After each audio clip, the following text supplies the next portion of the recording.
From the National Newsroom of the Canadian Press, I'm Jason White.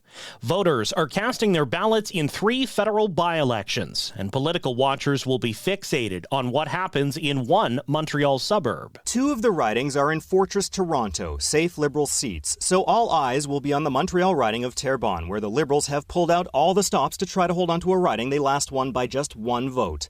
Marjorie Michel was among a large list of Liberal cabinet ministers who had stumped for the local candidate. People feel that the Prime Minister is comforting them. They are not scared because he's there. The Bloc Québécois says it also put up a strong fight, and they're hoping for a clear result. The by-election was called because the Supreme Court nullified the last election result over an administrative error. Kyle Duggan, The Canadian Press, Ottawa. A fragile ceasefire in Iran appears to be holding, despite a new U.S. blockade. Iran's responded to the new American pressure by threatening all ports in the Persian Gulf and Gulf of Oman. The U.S. blockade is part of President Donald Trump's effort to force Tehran to reopen the Strait of Hormuz and accept a deal to end the war. The NDP's new leader has made his Parliament Hill debut by calling on the government to ban AI-powered surveillance pricing. NDP leader Avi Lewis says that could mean a parent with a sick child being charged more for medicine or a thermometer based on their internet searches. This means that 2 different people could pay 2 different prices for the exact same product in the same store or on the same website on the same day. It's unfair. It's a ripoff, and it's downright creepy, and it's time to put a stop to it. Manitoba's NDP government introduced legislation last month banning surveillance pricing at the provincial level. U.S. President Donald Trump refuses to apologize to the Pope after criticizing Pope Leo's opposition to the war in Iran. Trump told reporters today the Pope is, quote, very weak on crime. Meanwhile, Trump's also trying to explain away that now deleted social media post depicting himself as Jesus. The U.S. president told reporters he thought it showed him as a doctor.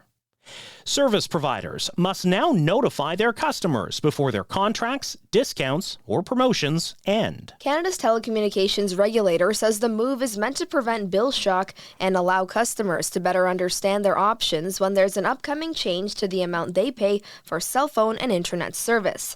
Companies must include a list of other available plans and how to access them. Cell phone and internet services are also required to inform a customer roaming internationally when their data usage reaches a $50 threshold.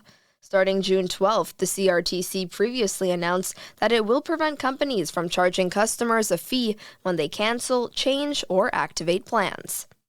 Naira Ahmed, The Canadian Press. This is The Canadian Press.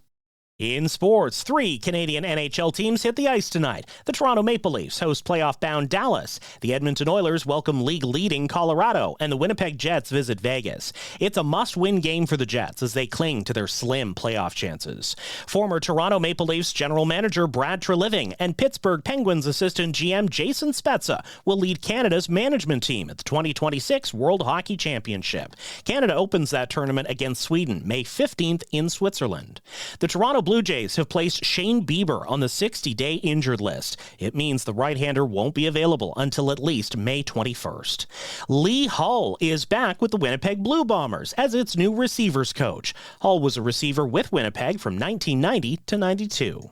And Jannik Sinner is once again the top men's tennis player in the world after his victory over rival Carlos Alcaraz in the Monte Carlo Masters final.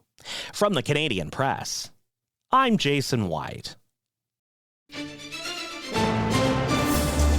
Thanks for listening. Don't forget to follow and subscribe.